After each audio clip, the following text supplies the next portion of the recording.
در سوره بقره آیه 185 که الله سبحانه و تعالی میفرماید که شهر رمضان الذي انزل فيه القرآن هدى للناس وبينات من الهدى والفرقان فمن شهد منكم الشهر فليصم.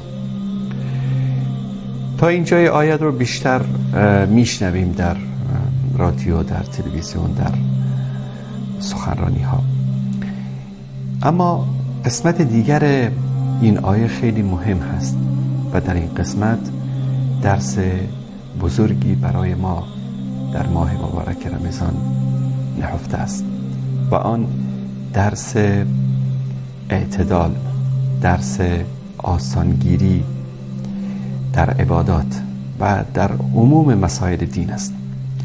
بعد از اینکه الله سبحانه و تعالی می‌فرماید که شهر رمضان الذی انزل فیه القرآن و در آخر بیان می‌کند که فمن شهد منکم الشهر فلیصم، وقتی در این ماهی که قرآن نازل شده است، در این ماه مبارک رمضان، وقتی که شما وارد این ماه میشید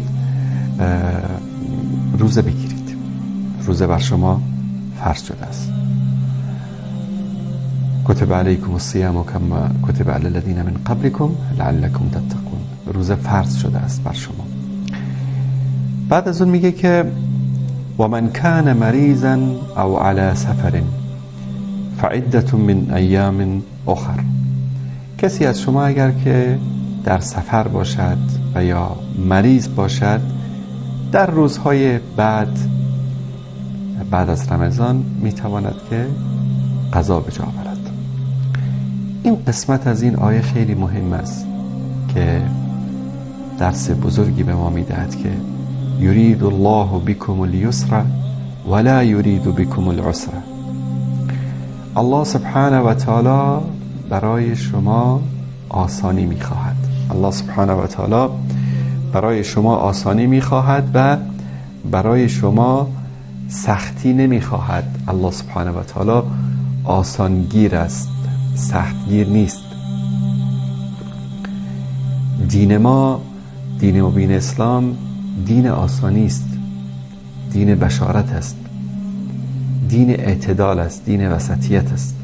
در هیچ امری از امور زندگی الله سبحانه و تعالی نمیخواهد که ما به سوی مشقت، به سوی سختی، به سوی مشکلات بریم، بلکه همیشه برای ما آسانگیری را الله سبحانه و تعالی امر نموده است.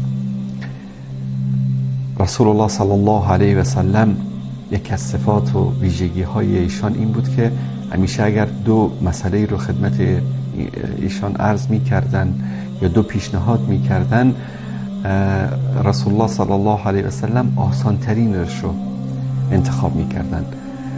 ما خیر رسول الله صلی الله علیه و آله و سلم بین امرین قط الا اخذ ایسرهما.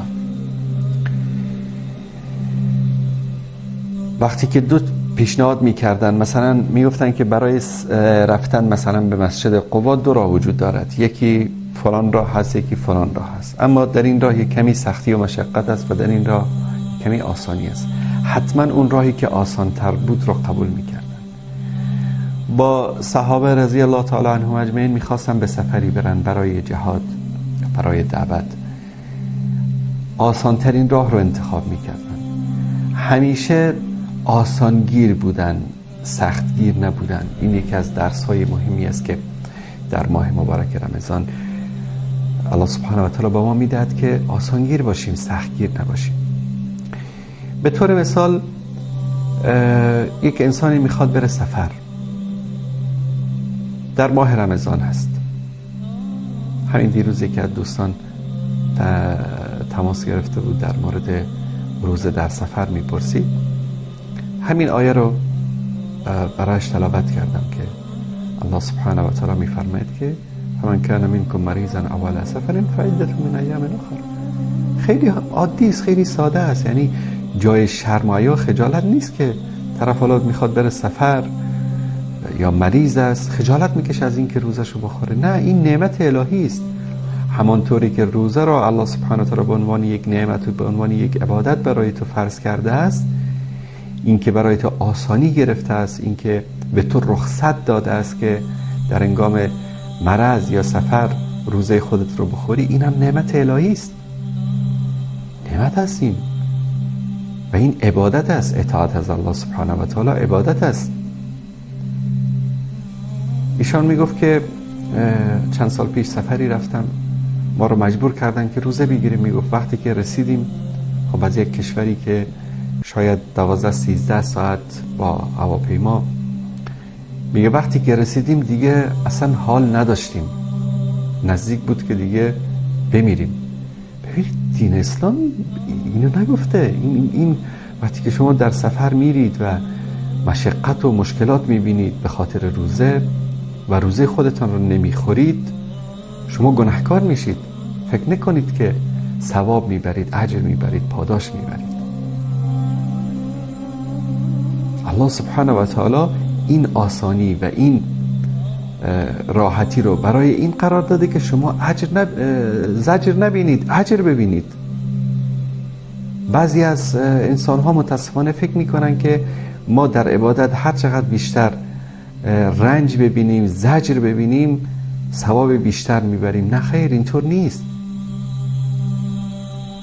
به طور مثال ماشین هست، موتر هست، اما میخواهد که مثلا بین منی تا عرفات رو پیاده برود. مریضم هست، استطاعت هم ندارد، هوا هم گرم است، وسط راه بیمار میشد، به سبب گرمی آفتاب میافتد. بعد مزاحمت برای حجاج، 3-4 نفر دکتر و نرس و بیمارستان رو مشغول میکند. رابندان، آمبولانس میاد، آقا رو، جناب آجی صاحب محترم رو میبرد برای که 2-3 ساعت در بیمارستان بستری شود. شاید به سبب همین کار از وقوف عرفات هم بماند و حجش اصلا تکمیل نشود. اسلام این رو نگفته. بعضیا تا که حرف بزنی در این مورد میگه که نه وان تصوموا خیر لکم. درست است، انسان استطاعت داره. من الان مثلا یک سفری میخوام برم برای 2 ساعت، برای 1 ساعت از شهر خودم خارج بشم به یک شهر دیگه،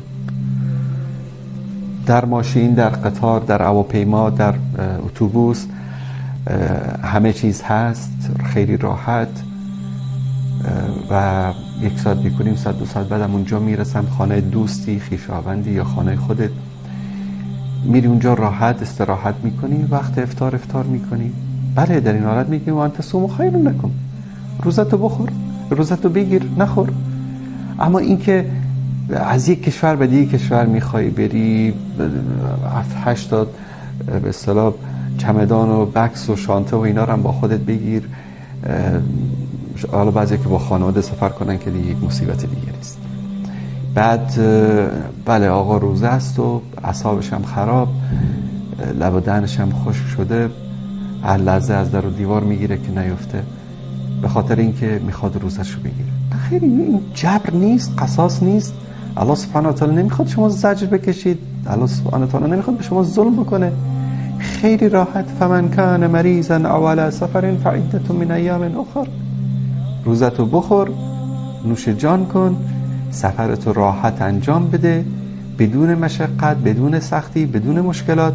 هر موقعی که رفتی مستقر شدی در اونجا، بعد از رمضان 1 روز روزه بگیر، خیلی راحت. الله سبحانه و تعالی این آسانی و آسایش رو برای ما میخواهد. البته وقتی که میگیم، من ادامه اون حدیث رو خدمت شما عرض نکردم که رسول الله صلی الله علیه و آله و سلم وقتی 2 امری رو برایشان پیشنهاد میشد، 2 گزینه‌ای برایشان پیشنهاد میشد، آسان ترینش رو انجام میدادن. ما لم یکن اثما، یعنی در صورتی که گناه نباشه. حالا مثلا برای رفتن به یک مکانی 2 راهی وجود داره، یک راهی خلوت است، یک راهی اما کمی طولانی است، اما راه دیگر شلوغ است و شاید مظاهر فسق و فجور هم باشد. نه اینکه بگه که حالا من به فرموده رسول الله صلی الله علیه و سلم عمل میکنم، از این راه کوتاه‌تر میرم. نه، در این صورت اون راه که دورتر از اون راه را انتخاب بکن، چون در این راه فسق هست، فجور هست، گناه هست. منظور این است که از دو گزینه هر دوی این یعنی در اون گناه نباشد، در اون صورت شما می توانید یکی رو انتخاب بکنید که آسان تر است. اما اگر گناهی بود و معصیتی بود، همان راه دیگر و مقابل آن را انتخاب می کنید، زیرا رسول الله صلی الله علیه وسلم کان ابعد الناس منه، یعنی من الاسم. رسول الله صلی الله علیه وسلم از گناه و از معصیت دورترین انسان ها بودند. هیچ وقت در راهی که پیشنهاد میشد یا گزینه‌ای که برایشان پیشنهاد میشد راه معصیت و گناه رو انتخاب نمی کردن.